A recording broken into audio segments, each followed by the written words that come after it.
I want to go ahead and tell you what this next segment is going to be about, and then I'm going to introduce our panelists, and then we're going to go head first into a little bit of convo. But we really understand that most municipalities and most local governments have not begun working on their youth diversion plan. And we know, and you know, that this all has to be done by, say it with me, January 1. So what we are doing today is we are wanting to use June as TMCEC's month to begin forward momentum as we count down the days to January the 1st. And we are hoping to make each and every one of you, listen, you don't have to have all the answers because we don't have all the answers. We're all in this together. But we are wanting to build a lot of momentum coming out of this event. And, you know, Star Wars is not the only universe that has acolytes. We are going to turn each and every one of you into an acolyte. We want you to be able to go back to your community, and we want you to be able to ask the questions and get things going so that come January 1st, your municipality and other municipalities in your neck of the woods and your counties will also be ready. One of the things I just want to say before we get going was kind of a follow-up. You know, we don't have to report youth diversion data to the Office of Court Administration yet. However, I will tell you that the conversations that I've already heard at the Capitol is that in the future, that youth diversion data will be what they're looking for when it comes to who's going to get the grants, who's going to get the monies from different places. So I want to encourage y'all to get fired up on capturing that data as well. All right, so let me go ahead without further ado, and I'm also going to tell you that we are going to be video recording this segment, and we're going to be making multiple widgets. We'll be making multiple widgets we have a dedicated webpage. I don't know if y'all know this, but TMCEC has a dedicated webpage that is completely dedicated to youth diversion. And we're going to be adding a lot of content to that page between now and the end of the year. And one of the things that we're wanting to do is to capture some of the information from this session, and we're going to hopefully be able to share it with other folks. All right, so let me go ahead and introduce our panelists today. First of all, we have Judge Cynthia Gore. She is the presiding judge for the City of Allen Municipal Court.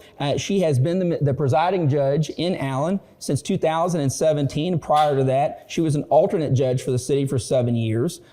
She's currently the immediate past chair of the State Bar of Texas Juvenile Law Section. She also served for 6 years as an exam commission member for the Texas Board of Legal Specialization, responsible for writing and grading the board certification in juvenile law. She is board certified in juvenile and criminal law. She received her Bachelor's of Arts in Speech Communication in 1989 from Texas Tech University. After working for 2 years, she returned to Texas Tech to obtain her law degree. She graduated from law school and went to work for the Lubbock County District Attorney's Office. And I have to tell you that this is a very notable thing too. Now let me ask you, how long have you been married to Chuck? 27 years. That is, let's give it up for Judge Gore.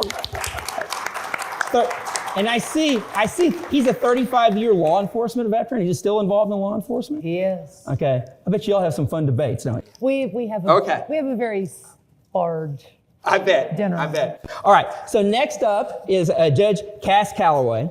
And listen. He brought his. Okay. Now let me just say, if anyone's going to have the home field advantage, it might be the municipal judge who has, wait for it. He even told me, he goes, please do not read my bio. Just tell them I'm a judge. Okay, I think y'all probably already knew he was a judge. Some of you already know he's a judge because almost like a plurality of the people in the room work in courts that he is associated with. I believe that Judge Callaway has the distinction presently, perhaps. I can't certify this. This is not Guinness Book or Guinness beer, but I do believe he has the record. He is the judge of 11 municipal courts, all up in North Texas, and I think many of them are here. I know from Mansfield, Hutchins, Westworth Village, Westover Hills, Murphy, Glen Heights, Rowlett, Addison, Burleson. He's associated with many municipal courts. One of the reasons why I wanted Cass to participate is because he and I had a conversation in San Antonio earlier this academic year about how every court is going to be going through this differently. And I joked and I said, yeah, and you're associated with every different type of court that's going to be going through the youth diversion plan development experience. And so we are happy to have Judge Callaway with us as well. Also, now I know that many of y'all just heard from her in the last segment, but because we're going to have people who will be watching this at a later point in time, I want to introduce Jennifer Bozorgnia. Now, Jennifer has been the Director of Court Services for the City of Irving, and prior to coming to Irving in 2012, she began her career with the City of Kennedale. Weren't you also a judge of the City of Kennedale at one point? At any point? Yeah. No. Okay. I can't win them all. Kinda. They come to our jail. They come to our jail. Okay. By the way, if he's not a judge in your town, just wait. There's still time. Okay. But Jennifer is a leader in the court certification program with the Texas Court Clerks Association. She has been instrumental and such a great partner for TMCEC in helping us with the development of the clerk certification initiative that we've been doing. And so give it up for our panelists today. We're glad to have them here. All right, so here's the deal. For those of you who are playing the home version of the game, we have a series of questions that the staff kicked around for weeks. We are wanting to just, I don't know if you'll remember the old song title, Hold On Loosely. We want everyone to be able to get a grip on this, but we don't think this is one of those things that stressing out is going to pay any dividends for those of y'all who are getting ready. So the staff, over a period of a couple of days, we came up with an architecture of questions that we thought would be general good questions to have with a mixed audience, particularly as you are about 6 months out from having to have your city adopt the plan. And so for those of you who are truly type A and you need to see the questions, I want to let you know they are part of the course materials. They're on the app. I understand there was some confusion or a little bit of mix-up in terms of how course materials were posted electronically. I think we're working on that. We'll probably have a follow-up announcement for that shortly. But if you want to follow along with me, you can see the questions I'm about to ask. And if not, that's great too. I would do exactly what you're doing. We've given you all pad folios. Now's a great time. Listen with your ears, look with your eyes, write with your hands, and see if some magic happens. So, panelists, question number 1 has to do with roles and responsibilities. And I would ask each of you, briefly, to talk to me about, in adopting and implementing a youth diversion plan, who should be part of the conversation? Who should be part of that conversation? So let me start off. Judge Gore. My court administrator. Court administrator. My juvenile case manager. Okay. My prosecutor. Prosecutor. Myself. That's always a good idea. Probably even my bailiff, because Okay. he gets involved with our kids a lot, especially with the teen court program. Well, I like that because I think that you recognize that every one of our cities is going to be different, and that I heard you say that in the last hour. Let me ask you, Judge Callaway, how about you? We've got, I think the fundamentals are going to be the judge. I think court administrators, juvenile case managers. Anyone you would add to that list as well? I think also law enforcement. Your PD, if they have a liaison that's a community-based person, that their whole job is to go out in the community, they're going to know a ton of available things in the community. I know Heather Leonard in Mansfield and Salma, who's our JCM, they've already reached out to our PD and they came up with amazing things for our program that we had never thought of. Fantastic. And so I think it's a really good thing to reach out to them. Obviously, they're not a part of the policy-driven aspects of it, of deciding how it's done and all of that in the court process, but they're a great tool for accessing the community. Excellent. Jennifer, anyone you would add to that? Turn your microphone on. All right, let's try this again. What do you want that plan to look like? Who are the important people for policy driving factors of what that looks like? So definitely your judge, your prosecutor, your court administrator, anyone who's touching your juvenile cases right now, they need to be part of that initial process. Well, and let me ask you, I know that every court's different and because responsibilities may vary, but the next question that's kind of related to this is, ideally, what are we looking for stakeholders to bring to the table? Because, first of all, I like the fact that the question assumes that we're actually going to get everyone together. I think those of us who have worked in local government know that sometimes is a hard enough feat, isn't it? Trying to get all the players together, coordinating schedules so that everyone can visit. But ideally, what are we aspiring or hoping that stakeholders will bring to the table? Well, I think you have to add your city leadership. Okay. Small town, medium-sized town, big town, getting them involved, because when we started digging into ours, we had a question about money, and where that Yes. money comes from, and to educate our councils, educate our city managers, city leadership, so that later we can come to them once we have success with our programs to ask for money. And to start doing that now, and how money gets allocated, and explain to them what we're doing to get their buy-in. I think particularly for those of y'all who are involved in the clerk certification program, this whole idea of management and leadership, I mean, there's so many different leaderships, but I think one of the things that I have learned about management is it's not just about managing, it's about telegraphing your moves in advance. And I guess that really is gonna depend on the size of the community. So let me ask you, how much communication have y'all done so far on trying to telegraph your moves to people at City Hall? Or is that not necessary? Because I think it's gonna vary depending on where you work. Jennifer? I think for us, being in a large volume city, we've planted the seed. We want to make sure that our city leadership is aware of what the court is responsible for doing. And part of that too is because we're working within the community and those nonprofit organizations and asking for resources, we wanted them to know ahead of time that this is what we were starting to plan.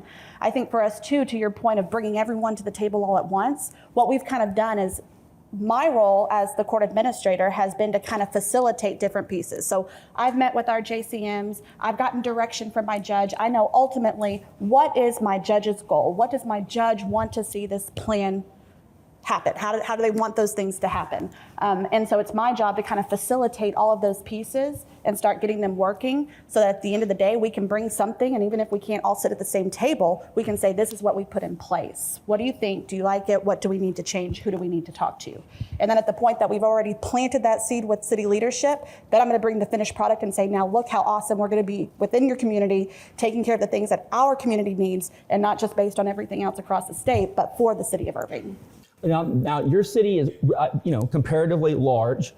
Your city, I kind of consider that to be a mid-city it's growing a super leaps and bounds. I still remember when there was almost nothing in Allen, and it's grown so fast. But let me ask you, for a municipality your size, do you still feel the same type of what type of communication strategy do you think is important in regard to the plan and communicating to stakeholders? First off, our court falls under finance. Okay.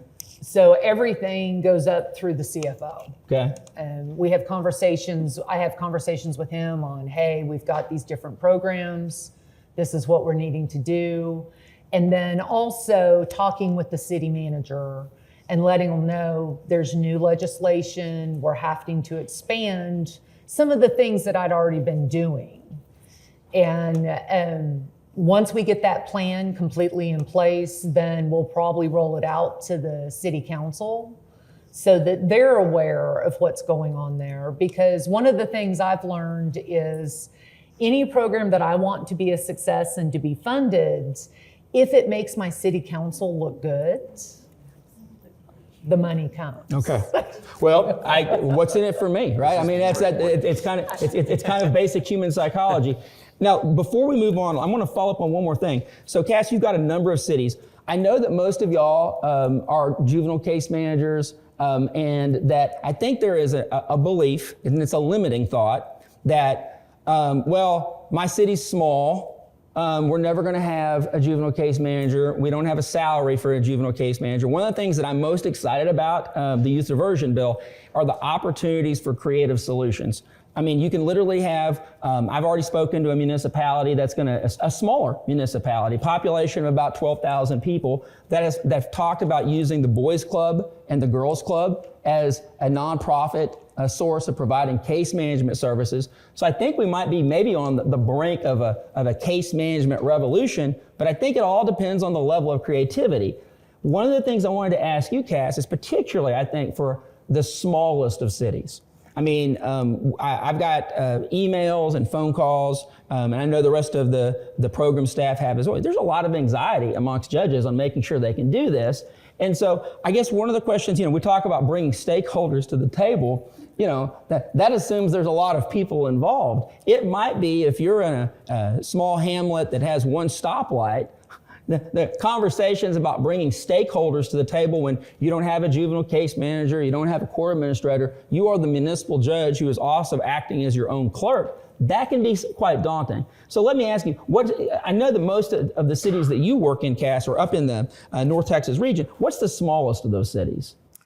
I think, if I had to say, it's probably Quitman, Texas. Okay. What's the population out of Quitman? Do you know roughly? I think it's like 900. Okay. So can you just talk to me about, if we try to scale this idea of getting stakeholders to the table, is it much different? In some ways, it's easier in my experience because I know that when I'm working in Dripping Springs, where I do some legal work, it's a lot different than the dynamics of trying to communicate anything with the city of Austin, where I'm a municipal judge. Talk to me about that in the smaller because I think there are a lot of folks, Cass, that are really worried about making this happen in small town Texas. Well, in small town Texas, as all mandates that come from the state of Texas, they looked at me and said, "We look forward to seeing, Judge, what you come up with." Okay. I am a lot of pressure on the judge. I am the stakeholder. I also hear a lot from my smaller courts. We're going to wait and see. We're going to wait till about December 1st, and then we're going to go and just rob other people's plans. I hear a lot of my small courts are saying we can't wait to see what everyone else does. Yes. And I've been pushing back on that notion and saying, actually, we need to develop something ourselves because literally the plan that may work well in Irving is not going to work in Quitman. It's going to be a terrible plan for Quitman. And so we need to be thinking about solutions. One of the things is how to create opportunities for strategies for people in communities that don't have tons of community service, don't have tons of access to counselors and to programs. And you can't even get young people into a tobacco awareness class in person or an alcohol awareness class in person. Those are the uphill climbs. And so you have to build your own plan for small cities. And so I'm trying to push them back saying, no, we need to all have a conversation about it and get our prosecutors involved. Let me ask the audience here, how many of you are working in small towns? Do we have a couple? So y'all can probably relate to this.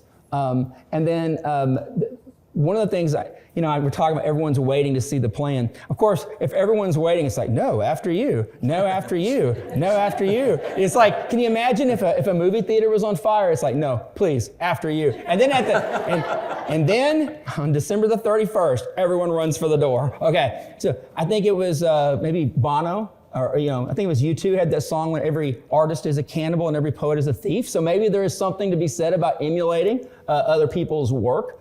One of the things that TMCEC is looking forward to doing is we're looking forward to y'all sending us your plans, and then we're going to start posting plans on our page, and we want to have them a whole variety. We don't think there is a one-size-fits-all.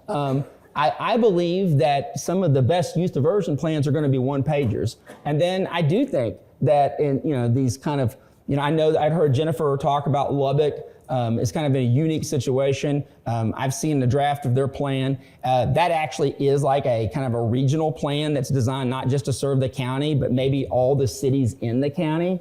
That's very conceptual and kind of bold and pioneering. But it's going to be curious to see. So let's see a show of hands. How many of you in this room, y'all have a youth diversion plan already?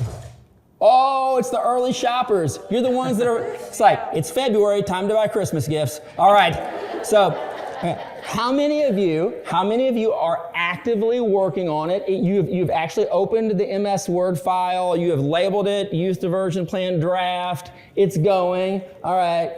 How many of you did not know until you got to this conference that you have to have, don't raise your hands, don't raise your hands, but there's no shame in that. Information travels at different rates.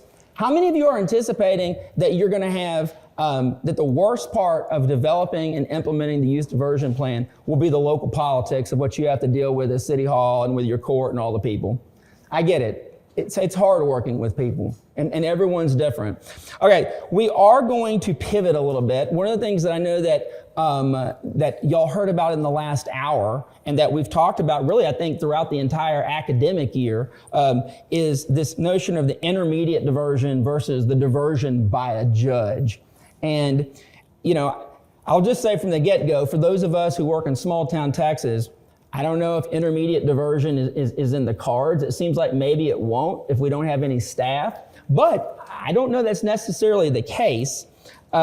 Because I can tell you that I know of at least one city that's talked about using the prosecutor as the diversion coordinator, and that's how they're going to do it. So, and by the way, there was some laughing in the room.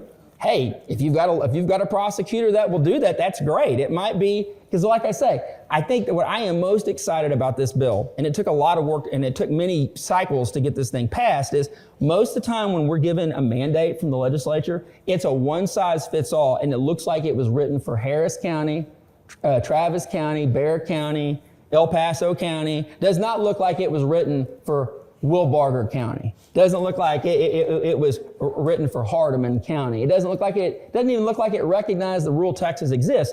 This plan is different. This bill's different, I should say, because it has all of these different, like, build your own adventures, kind of like a Lego dynamic where you can configure them in different ways. So, part 2, the Youth Diversion and Early Intervention Act requires a youth diversion plan specify either intermediate diversion or diversion by judge. Here's the question for the panelists. What considerations should go into determining which diversions should be specified? I started off on this end. I'm going to go down this one. Jennifer, kick us off. I think for us, we are looking at intermediate because of our case flow management standards. Okay. How do we want those referrals to get to us? And the relationships that we have with those agencies that are referring to us, we have the ability to get them without them actually being filed. I think some of the details that you have to look at when you're determining is if that charging instrument comes to your court as a citation, do we as clerical staff have the ability to say, oh no, we're going to hold off on filing this one and we're going to have it go through an intermediate process? Or do we file it and allow it to go through the judicial diversion process? In my opinion, once that charging instrument makes it to the court, it needs to be filed. And so I think you're just looking at, one, how you're already currently doing things, putting that in place, and then there's nothing that says that you can't update or change your bill or make it more flexible later on down the road. Right. Excellent. Well, let me ask you this too. I know there's been a lot of, and I don't know if it's pedantics or semantics, and sometimes I get the meaning of those two words confused. But I know that for those of us who've been working in courts for a long time, or if we just feel like we've got our bearings set, this whole idea of the intake process has not been changed by the Youth Diversion Act. I think that's fantastic, because I don't want to learn another intake system. I think we know what we know that it works. I think that there is something a little pedantic about the filing of the case, and I know that some people have really redlined over this notion of, what do you mean? The court has the case, but it's not filed. What do you mean? What is it? It's like, there's like a lot of people hyperventilating over it, but it just doesn't seem that complicated to me. So yeah, the thing may still be coming to the court, but if it's eligible for diversion, there's just like a preliminary process, right? Okay, so what I'm hearing you saying is that in your city, because of the way you're equipped, but what if you weren't working in that city? What if you work in a different city? Once again, what considerations would you use going into determining what type of diversion should be specified if you were working, let's say, in 11 different municipal courts? I think you look at your resources, you see who are your filing agencies and what are they willing to do? Are they willing to change any of their processes, or do you need to work within the confines of what they're already doing for you and with you? Okay. So at that point, once you've determined how that information is going to get to you, what do you want your case flow to look like? Does it go through the normal process and then you go through judicial diversion and have the same opportunities for the intakes? To your point, it really doesn't change much. For us too, the convenience of not filing a case to dismiss a case, to then have diversion information in a separate system, to then go back and if they're unsuccessful, refile that same information. We're trying to eliminate the duplication of work as much as possible. So can you do that or can you not? what do you want that to look like in the end? What does your judge want to see? What is your prosecutor okay with? That's where having these conversations up front and your referral agencies, what are they willing to do? Getting those details up front worked out is what you have to have going forward, and trying, as we as clerks put those clerical hats on, how do we need that to look to match what they see? Judge? I think the biggest consideration is to go back and look at the intent of the whole idea of it. I think the whole idea is they use the word diversion. The word diversion is that they're taking it out of the courts, right? So intermediate should be the focus of any plan.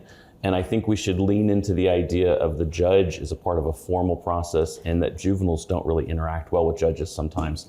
And that we should lean heavily into our plans, into our JCMs, and whoever we designate as the director of our programs.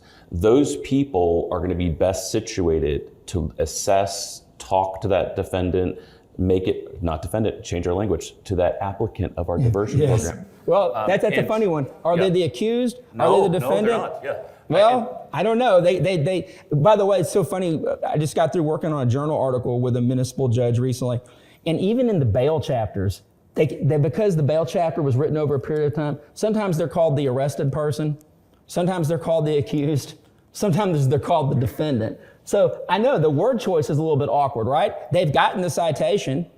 It hasn't been filed. I guess you could loosely say they are accused, at least by citation. But I think that's interesting. Let me just say this, and then I'm going to keep going on down the line here. But I think that the whole notion of the intermediate diversion, at least initially, was really written for y'all. I think it was written for municipalities that already have case managers, and I think there really was some concern that this bill was going to mess up what y'all are doing. And I think that there was substantial efforts to make sure that's not going to happen. The intermediate diversion, to me, looks like an acknowledgement that some of your municipalities are already doing intermediate diversions. They're already coming to the juvenile case manager before they're going to court, or they're going in tandem. But I guess the thought was particularly, where are my folks from the largest cities? If Southwest Airlines flies to your municipality, raise your hand. Houston, we gotta have some Houston folks. Harris County people, Travis County. Okay, you can clap if you want to. You can cheer for your own team. How about Dallas? Got any Dallas folks? Dallas, Fort Worth, Lubbock? Got any people from Amarillo or Lubbock in the room? Okay, so all these areas, I guess the thought was that if every single one of these cases had to go to the municipal judge, that's not the most efficient way to do business, and that this bill gives y'all the ability to do individual justice in individual cases, and that, like I say, configure something that's going to work. May not work in other places, but it's going to work for y'all. So let me ask you, Judge Gore, same question. The distinction between the thought processes that would go into what considerations should go into determining whether folks in this room should consider doing the intermediate diversion versus the diversion by judge. Well, first of all, I think the purpose of diversion is to get them out of the criminal justice system. But a lot of kids need to go through a touch of the criminal justice system to have that kind of punishment fear factor that says, wow, what I did was bad. I shouldn't have made that choice, and I don't want to make that choice again. So I tend to lean more towards the judicial side of it. Diversion by judge. That's because I want them to come through and feel uncomfortable. I think that makes sense. Let me tell you a quick story. You just reminded me of something. Judge Gary Ellsworth is a municipal judge in Spearman, Texas. He is his own clerk. There is no case manager. There is no clerk. There's no cavalry to come into the rescue. It's just Judge Ellsworth. And he had a young man come to court once, an adolescent, juvenile, and they went into his courtroom, which is like a kind of like a very, I don't know, like 10 foot by 10 foot area that has plexiglass around it, that he does everything. He holds court in there. He files his OCA reports from in there, goes in there, and he has a robe, and the robe is behind him, and it's hanging on this post. And this young man just says to the judge, "So, do you ever wear that?" And Judge Ellsworth says to him, "Do I need to?"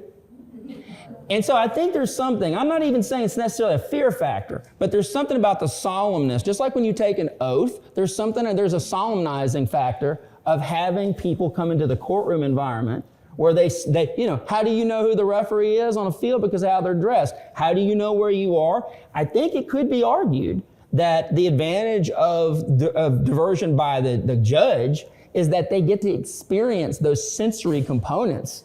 Like, what do you associate of coming to court? Part of this, you get to see the judge wearing a robe. I sometimes don't wear a robe, particularly like if I'm working at downtown Austin Community Court. But listen, if it's a trial or I'm dealing with young folks, absolutely. So I think that's a really good point. Y'all thoughts on that? I mean, I not to punch you up over here.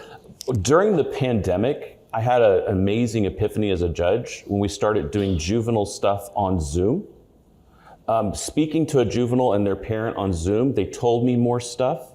They were more open about my assessment of them because they weren't scared of the courtroom. They weren't scared of the bailiff standing there tapping his taser. They weren't worried about all those things. And I was talking to them in their kitchen table at their home. And these juveniles just started telling me, well, I got my vape pen from so-and-so and they're selling them at my school. Really? I didn't know you're getting vape pens that way. And we had conversations. Yeah, my friend died of an overdose.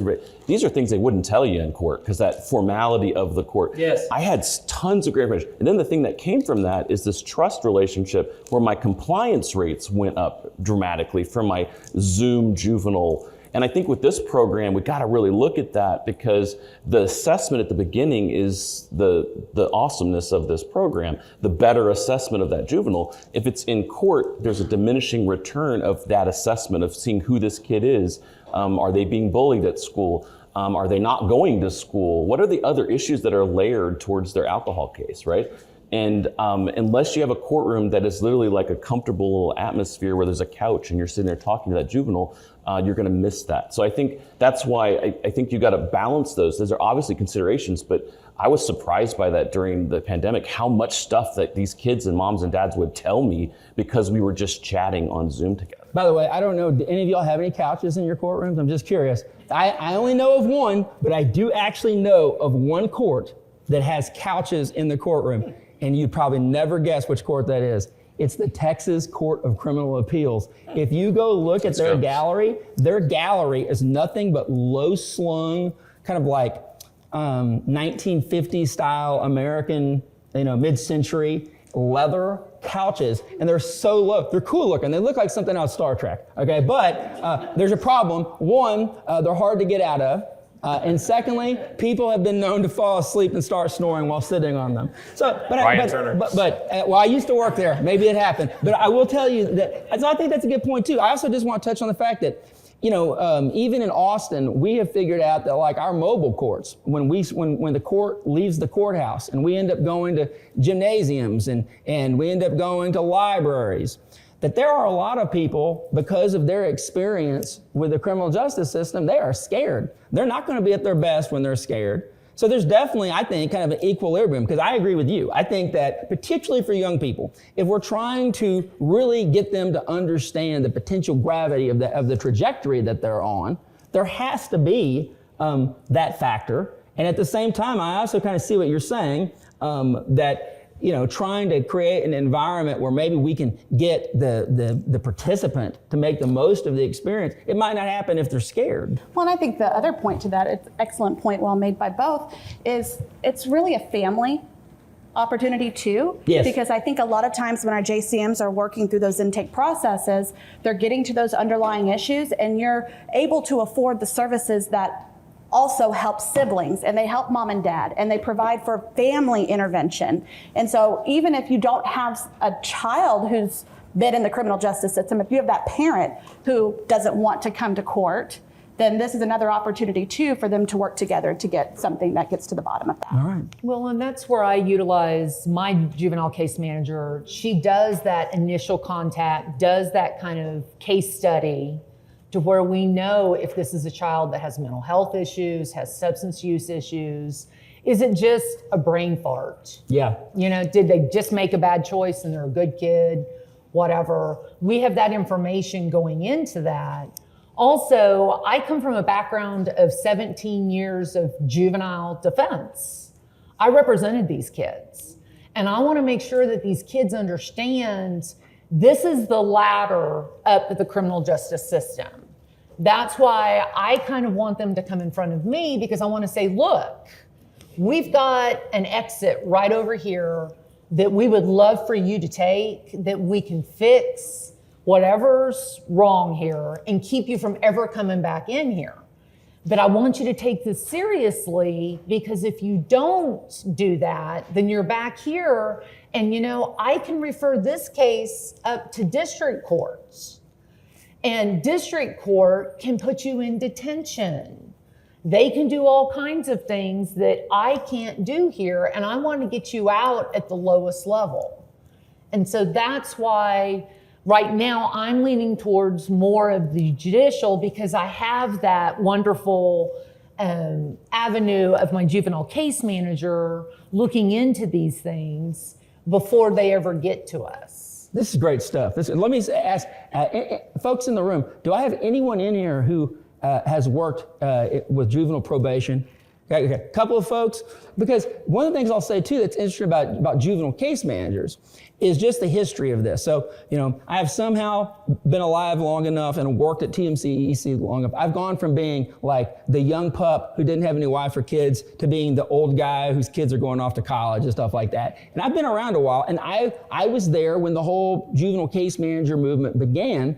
And one of the things I will tell you is that for those of you who don't know, we've got a great article on TMCEC.com that we wrote on the 10-year anniversary of when juvenile case managers became part of Texas law, is that Professor Bob Dawson, who was a UT law professor, who is still considered to be the father of Texas juvenile law, that he was looking at how things were working with juvenile probation and juvenile courts, and kind of in the same vein that you're mentioning, he was trying to figure out, okay, but what could we do to stop those people from ever coming down that avenue? And I remember him saying to me once, it's either transmission or it's transition. And we would like to see these people transition their behaviors in a way that's not going to make them transmit themselves deeper into the mess. But the other thing he told me was that he thought that juvenile case managers would take a lot of different models. And so the models that he talked about at the time was what he called the clerk model, which was essentially, this is going to be a juvenile case manager who's going to ride herd and just watch juvenile case filings. The second model that he used was more of a case manager program model. It was more like a social worker model, where it was actually going to have like a lot of screenings, more opportunities for trying to do assessments. And then the third model he talked about was really the probation officer model, which was all about compliance. It was all about, are you doing what the court ordered you to do? And it was going to be the one who was going to be following up. I think the criticism of juvenile case managers from the legislature is the legislature said in the last two sessions that the juvenile case manager movement is an unfulfilled promise. That's not my words. That's what the Texas legislature has said. I think that this bill gives us the greatest opportunity to jumpstart and take juvenile case management to the next level. And that's super exciting for me. But it begs the question, everyone's going to be doing this a little different way. So if they're using the case manager model versus the social worker model, there's going to be a lot of this for y'all to kind of figure out on your own. But it is exciting. Any other thoughts on this before we move on to module 3? Ready to go? Everybody doing all right? Is your neighbor still alive? Look to your left, look to your right. Make sure we're using the buddy system here. Okay. All right, part 3. I think this one might have the cleverest of titles. This is called Communications, Forests and Trees, okay? So the question that I have for the panel, and I'm sure this is a question that, and let me just ask you, how many of you will be hands-on? You're going to actively be writing your youth diversion plan. How many of you already know this? Because I think this is the one that's really going to resonate. If you know at the end of the day, you're going to be the one who has to write this thing, is how much detail should be contained in the youth diversion plan. All right, I have gone from both ends. I'm going to start off with Cass. Cass, how much detail should be included in the youth diversion plan? As a man who has a deferred disposition standing order that's 26 pages, I thought of everything. I thought of everything. My condolences to all 11 cities represented in the room. Well, it was a passion of mine. Okay. It's the best deferred disposition standing order in Texas. Fantastic. Anyway, Heather Leonard made me do it. I think that it needs to have specificity, because when you have the JCM giving more power, right, and you've authorized more with the plan and they're doing more, when they have questions, the plan needs to have an answer, right? So that it's not constantly, well, let's ask the judge or let's ask the prosecutor.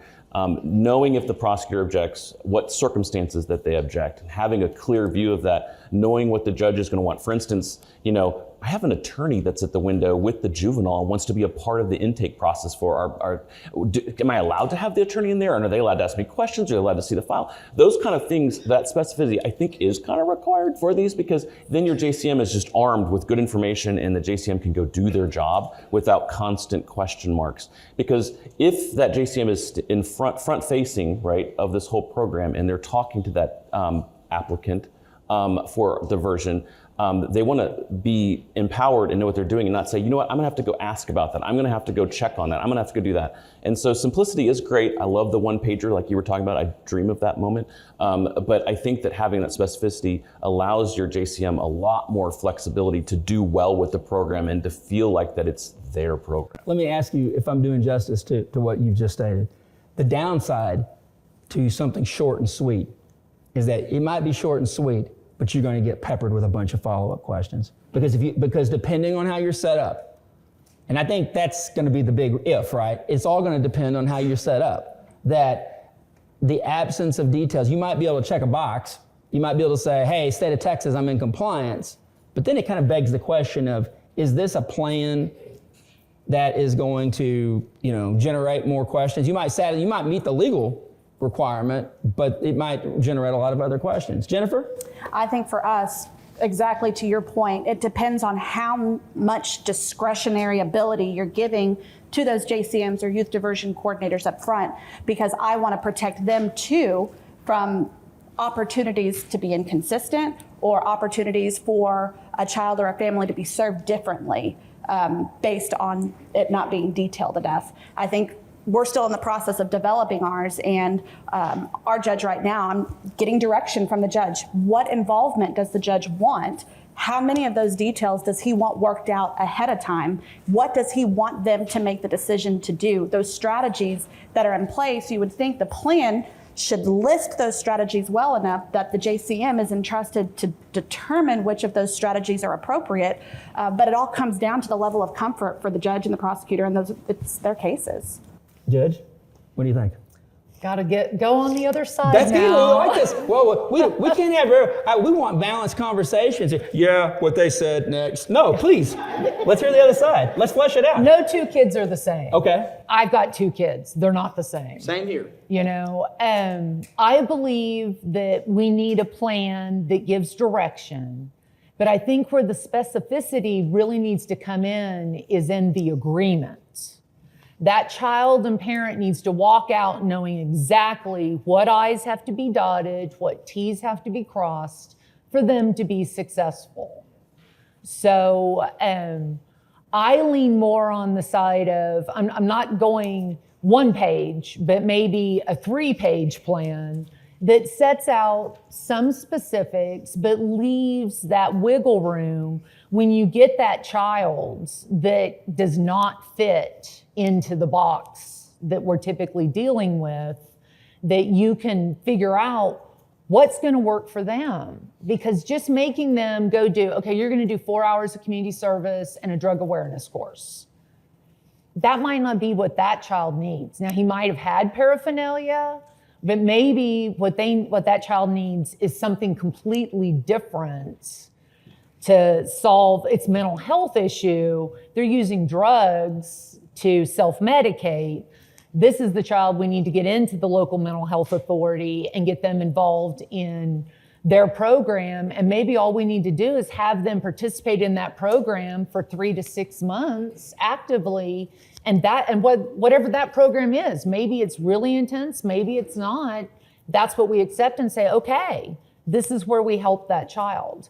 But you can't anticipate every single thing to make it specific. Well, I think I'm going to agree with you. Because let me just say this, because I'm just borrowing from my lived life experience here. There is a difference, first of all, there's the famous Mike Tyson quote, everyone has a plan until they get punched in the face, okay?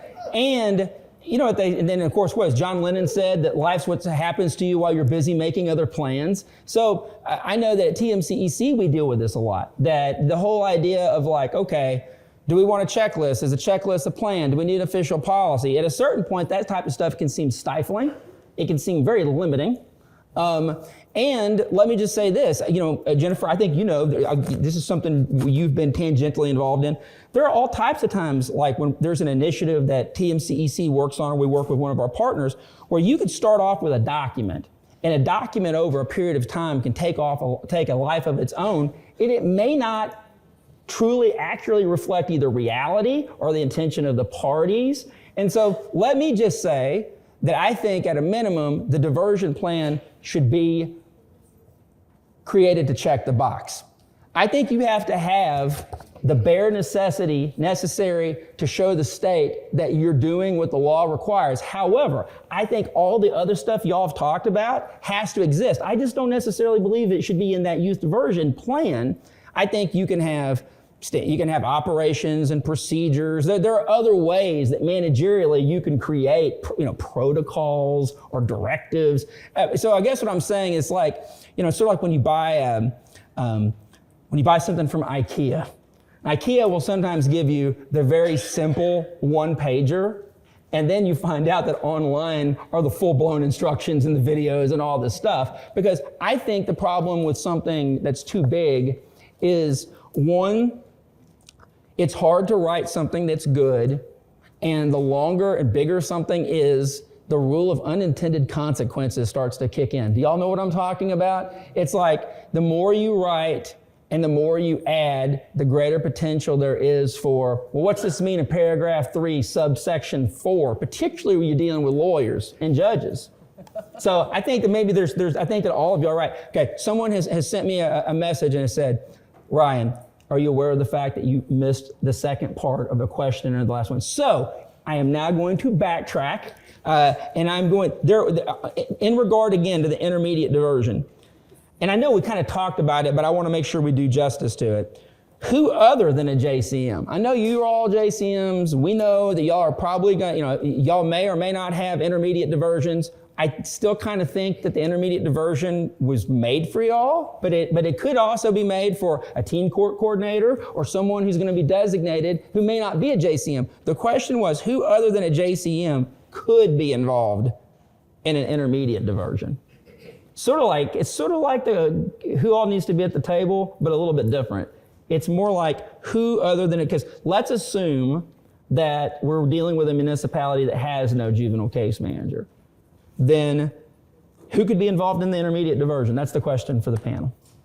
I think for us, looking at our first offenders program, we have officers who are already facilitating those higher charges. And so we're planning to work with them and partner with them. But I think in the event that we didn't have the resources, we could maybe refer to them. Okay. As being part of that process. I think anytime that you have community agencies or nonprofit providers within your community, reaching out to them and seeing their level of involvement, what they want to do. Your LMHA, I mean, I think that is an undiscovered resource that so many people aren't aware of, that every county has an LMHA. The local mental health authority? They do. Yeah. And you start telling them that you have a funding source for them, and they're going to tell you that they probably have some services that they can partner with you for. And so maybe they become your youth diversion coordinator role. Okay, excellent. What do you think, Judge Callaway? Something that every Texas city, small, big, large, medium, is school. Schools, absolutely. Schools have built-in people that are already paid to do that job, and in particularly smaller communities, the counselor may be a person that sits there at their office all day and kind of stares at a wall, you know, and reaching out to them saying, hey, once a month or once every other month, can you come and serve in this role? They may already know all the kids that you're talking to anyway, right? They may already have a good view into that with the PD at the police for the school district or otherwise. And they're also referring those students based off of behavioral stuff. So I think that schools is the biggest one to go reach out. And let me just say, maybe not just schools. How many of y'all live in municipalities that have junior colleges? Got a junior college in your community? I think JCs are a completely untapped resource. They're great collaborators and great partners. Let me ask you this. How many of you as juvenile case managers are working actively. Like I know in the past we've had some juvenile case manager programs that are actually based out of the schools. Are any of you either based out of a school or work directly with your school? I think I saw a couple of y'all. All right, well, that's another great opportunity here. It's a great opportunity here. All right, so far. Okay, I can now check the box. Roman numeral part 2 has officially been addressed. I think we pretty much also talked about how much detail. I don't know, I remember remember when you used to have those teachers who you had to write essays? And they would say like, well, it should be like a young lady's dress. It should be long enough to cover the essentials, but not so short as to be scandalous or something like that. I don't know. Maybe only teachers in Vernon, Texas talked like that. But do y'all see that there is going to be this balance of how much is too much or is that too little? Can I tell you the one that just completely traumatized me? I told Cass about this, but I don't think I told the rest of you about this. We had someone who essentially asked TMCEC just to come up with a form so that they could just check all strategies authorized by law. That's our plan, and just turn that in. And that just seems so bad because first of all, the whole intention of the plan is to tell your community what you're going to do for them. And if you just phone it in like you really don't care, just by saying, yeah, whatever the law says we're gonna do, that's what we're gonna do.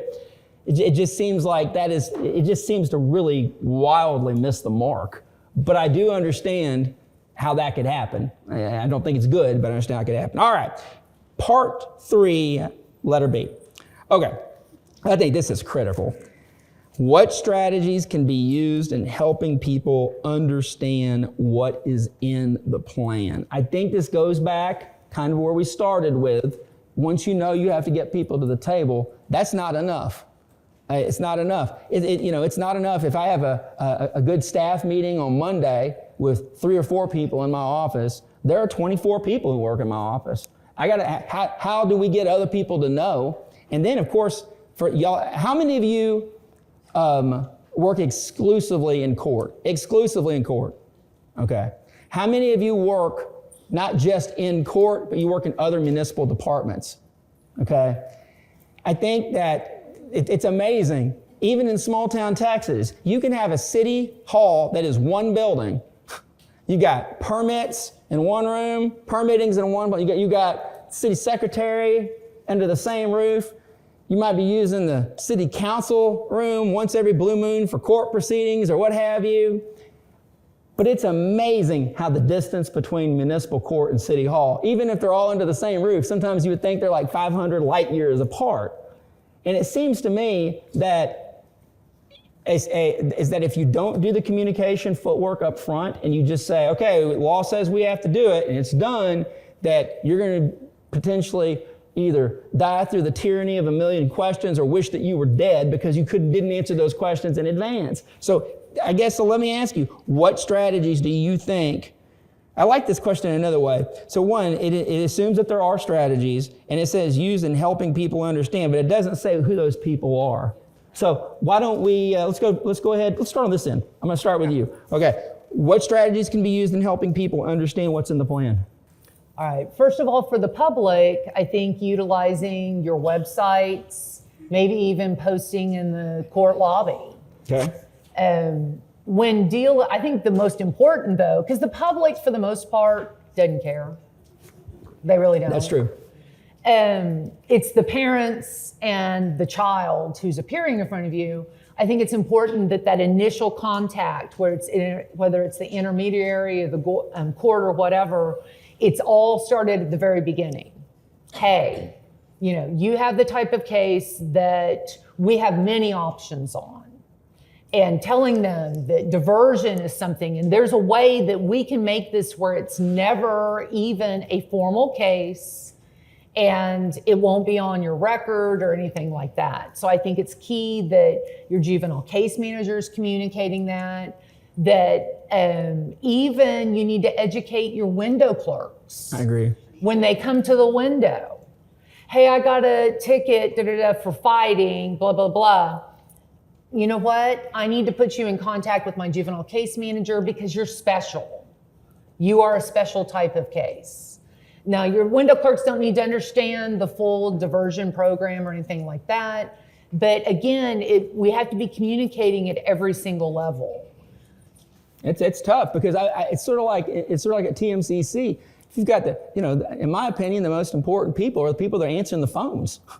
If they don't know what's going on, they can't answer your questions. It doesn't matter if we have the answer elsewhere in the building. You really are going to have to and it's tough. How many court administrators? I know I see at least 3 or 4 court administrators. How many court administrators do we have in here? This is going to be a tough one because it is finding that equilibrium between how do you communicate it internally to your team members? How much do they need to know? I don't expect the person who's maybe frontline clerk working the window to know as much as the JCM, but at the same time, what do you think, Jennifer? I'm really terrified also about having a person having to work the clerk's window who doesn't know what the score is after January 1st. What are your thoughts on this? Absolutely. I think it has to be communicated across the board, but the level of information and the depth of the information that each of those players have, that's where it varies. Okay. So our juvenile case managers, they're the ones who are going to be deploying and overseeing the program itself. But to your point, my frontline clerks, my people who answer the telephones, even my warrant clerks on the back end, if they get questions, they need to know who to refer those people to,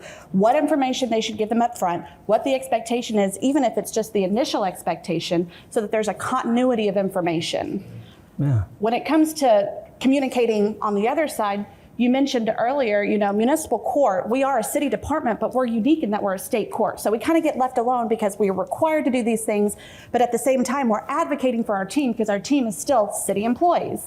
And so as many opportunities as we can to get in front of them and say, hey, these are the awesome things that we're doing for the community. These are the partnerships that we're creating. This is how we're collaborating. And this is how it's impacting your constituents, the people that are voting for you, what you're doing in your districts, all of those things. We do it as often as possible. I think that's fantastic. Cass? Well, I think 2 things. One is you need to educate the people who are filing these cases. Okay. Because one of the struggles we're going to have with youth diversion is there's an option to opt out, right? Juvenile comes to the window and is confused about their options. Well, can I just go to deferred and just be done with this? Well, of course you can. Here's where you do that and come to court on this date and judge will give you a deferred. And so I think that the people that are filing the cases, educating them about this opportunity, and Judge Gore saying that creating opportunities for an alternative for people. I just had recently in one of my cities that a CID detective came to me with a theft case that could have been charged as a higher charge, and they were trying to decide whether to file a Class C. And was asking, well, what does the court do in this situation? I'm trying to convince the family not to send this kid to juvenile and have them go through the juvenile process. I'd much rather them come to our court and have a real thoughtful and good process. And so educating those people, so when they're making the decisions of how to file cases with juveniles, that's important. School resource officers. But anything that you can do to educate people, your court staff or otherwise, that part of juvenile diversion is an open door, but it's kind of like, please come in to this door, inducing them to be a part of diversion, and how to do that. When people aren't confused and when they're not intimidated and they're not told, well, you have to talk to this one person and they're only here on Thursdays. Right. Having people educated on the front lines to say, well, this is what's available and it's an opportunity, and speak about it that way. Educating them, I think those are the 2 most important. People who file the cases, and then people who are creating opportunities for them to be a part of the program. Let me ask y'all a question though, because y'all talking about, we've talked a couple of times about the frontline window, but my experience has been, and maybe I'm missing something here, is that because they're underage, they have to appear in open court, and they have to appear in open court with a parent. So maybe we shouldn't be focusing too much on also, we know this doesn't apply to traffic, okay? It has no application to traffic, but I also don't want to mislead folks into thinking that, I'm saying that everyone counts on the team. I think we're just using the frontline window as kind of a metaphor, not as a specific. Am I right that most of y'all have designated dockets or designated times in which child and parent or guardian must come to court and be there with them in the courtroom? All right. Well, it's interesting. So Jennifer, you're the only one of the 3 panelists that, so we're talking about internal stakeholders. Obviously, if we do a bad job with this internally, it doesn't look good for the court. Doesn't look good for the court, then listen, y'all know which way stuff rolls, right? I mean, it's going to be like, okay, city manager is now going to say, I hear this isn't going well. City manager, the court administrator answers to city manager. City manager says, I got a question for city council member X in District 3, okay? And then all of a sudden it does become a political issue. So I think one of the things that I guess I'm curious, I'd like to know, do you feel like, we know, I agree with you. I think that, listen, no one comes to municipal court because they want to. It's not like going to get cotton candy. You're not going to Six Flags, right? No one wants to see us, all right? They have to be there, okay? But then I think the question is, that might be true for the public, but the representative of the public is the mayor and the city council member, and it kind of goes back to that question of, how much do we share with them, and is there a danger of them not knowing? I think there is, because I think that if they think this is some brainchild of the court administrator or the judge, that they don't understand that the public policy of the state of Texas is fundamentally changing, and part of it is a mea culpa. This is basically an admission that since the 1990s, early 90s, that Texas has not been doing right by kids. Because in most states, you're not going to get a criminal conviction and a criminal record or a fine imposed on you when you're 11 years old because you took a toy out of a store. And for those of you who have never seen it, the Chief Justice of the Texas Supreme Court, in his State of the Judiciary address, that's how he sold this to the Texas legislature. He said, it's not fair that a kid who is 15 years old and who steals a car gets to go to juvenile court and get civil treatment, and the kid who steals a toy car at the Dollar General is going to get criminally adjudicated without the assistance of counsel. And this is kind of, I think, a tacit admission that Texas can do better. How much of the policy stuff do y'all think? Because it seems to me that's what the council members are going to care about. They care more. I think they care more about politics and policy than they're going to care about the specifics of your plan. Right or wrong? What do you think?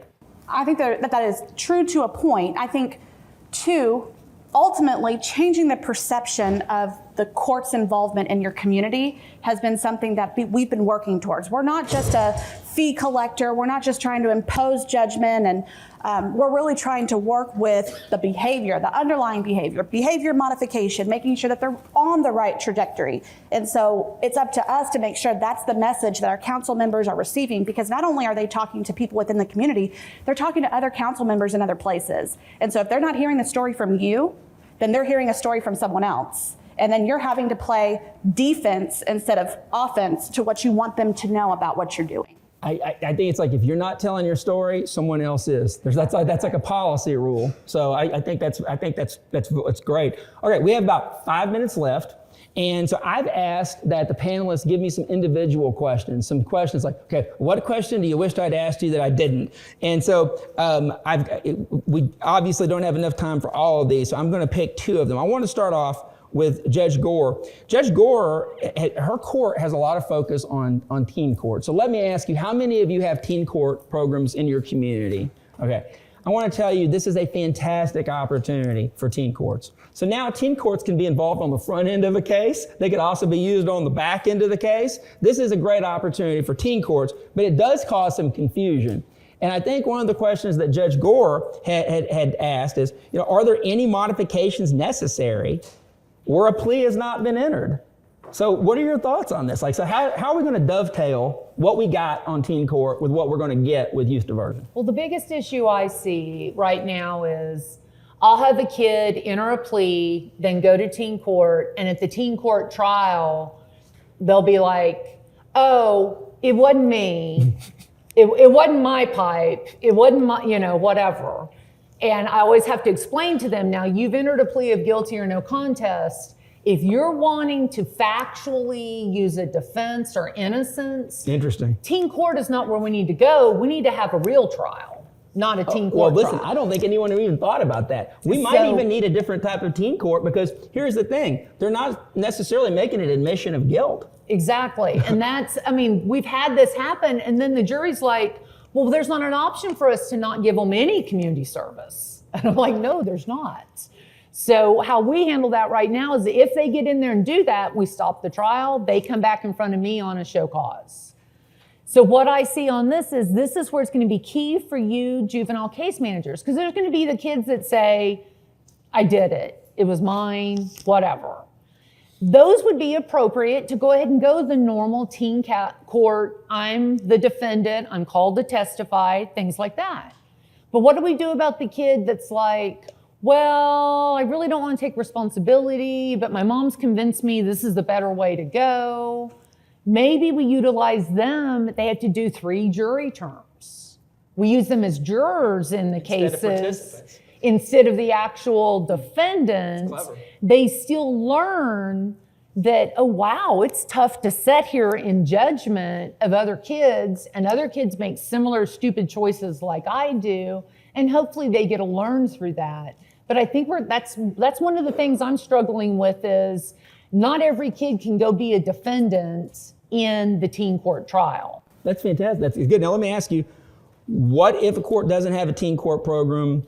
Are there opportunities for referral? I mean, because I think, once again, just like I think this is going to be, potentially this can be a boon for juvenile case managers, I think this can be a huge positive experience for teen court programs as well.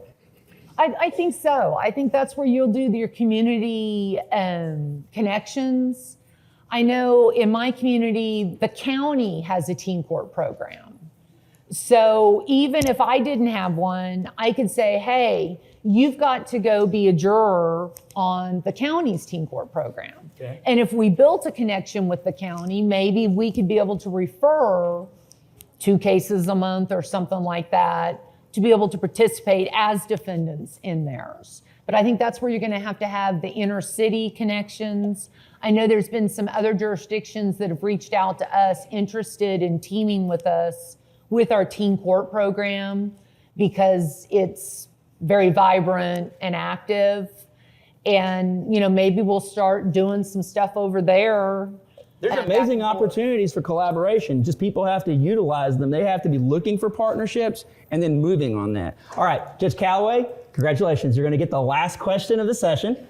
And you ought to like it. It's your own question. So here's the deal. Okay. One of the things that you have talked to me about just in our private conversations is general concern about how we treat people in court that may not have the same financial resources. So one of the questions that you had posed is that when we're thinking about how we're going to draft these plans is, what about the issue of money? Are we going to talk about these issues of money? And are we going to specify what type of sources or resources might be available for them? Talk to us in the remaining minute and a half that we have about issues about money and about how this is going to plug in to the issue of the plan. Yeah, as you're drafting your plans, my staffs, every single one of them, I would ask, how much is that going to cost the defendant? And they always would come back to me like, I don't know, Judge. I think it's like $600 a month. I'm like, okay, that's a problem. And so I think that you need to look at paths forward that are zero. I keep asking the question, does it cost $0? And they go, yes, Judge, it does. I'm like, fantastic, let's add that. And I think especially in rural areas, and for instance, we've got one plan where people go watch 10 anti-tobacco ads on YouTube, and then they rate them as which one's the best one, and they come back and vote on it on our website. And so they get to watch, it forces them to watch all 10 of the ads about their lungs being killed by vape. And then they come back and they vote on which one's the most effective. Costs zero money, it's on the website, right? And so come up with strategies that are going to be alternatives that don't cost any money, and then look at how you're going to come up with money if it does cost something. Like, where does that money come from? Well, I think that's where the grants come in. I think that's where the nonprofits come in. I think that's where the partnerships. I go back to the fact that if every municipality in a small rural county if they would pool their money together, it's sort of like a cooperative, like farmers used to have during the Great Depression. You can leverage your money to do great things. And so I think that's a lot. Listen, fantastic questions. I really appreciate it. Let's give up for our panelists.